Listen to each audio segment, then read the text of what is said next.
Chair Robinson, Ranking Member Gildon, honorable members of the committee, I'm Melissa Gomboski, pleased to be here today in strong support of the bill in front of you on behalf of ESD 105 and the 50 school districts. I'd like to commend the bill to you and ask for your consideration of two things.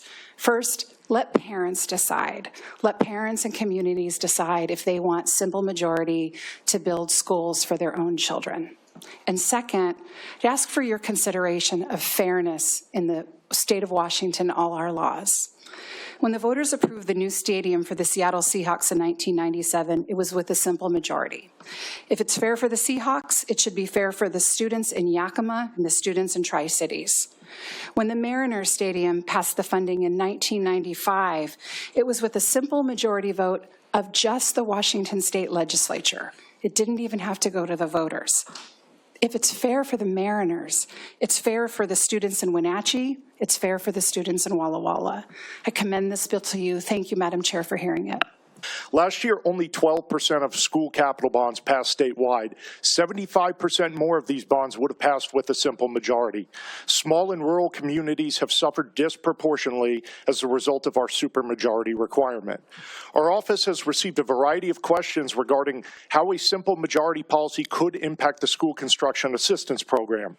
While simple majority will increase the number of districts that can apply for SCAP, state investments in other capital grant programs would decrease as districts utilize SCAP to repair school facilities instead of other K-12 grant programs.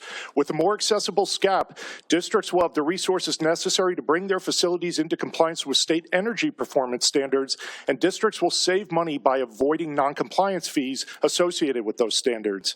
It's time to let voters restore our state constitution to its original simple majority requirement. Thank you for your time. Tim Hyman from Bellevue. I mean, how much is enough? I mean, 12 legislative sessions in a row and you raise taxes every single time. 41 tax increases for a total of $62 billion. And here you are saying, well, we want to respect the will of the people. We want to listen to the people. The people have 3 times said they want $30 tabs. They took that away. 5 times we said it should be a supermajority in order for you guys to raise any taxes. They took that away. I choke on hearing people talk about let the voters decide. You only let them decide when you agree with what they say. When they go against what you want, it doesn't matter. It's extremely frustrating for the average taxpayer to choke down even more taxes at a time where, with another bill, sitting here saying, let's triple property taxes with this other bill.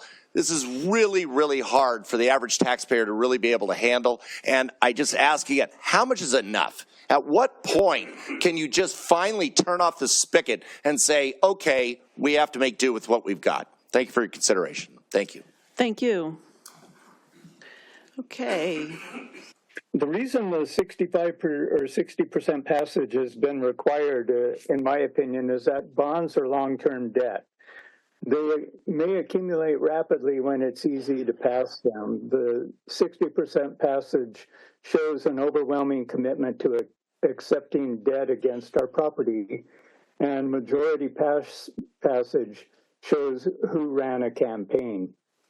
The distinction there is who ran a campaign versus accepting the debt. Long-term property tax accumulation will impact modest income homeowners and renters, creating housing crisis. This may very well lead to taxpayer revolt, as we saw in California many years ago. Please focus on progressive taxation of wealth and the reduction of tax breaks for the largest corporations in order to fully fund our schools.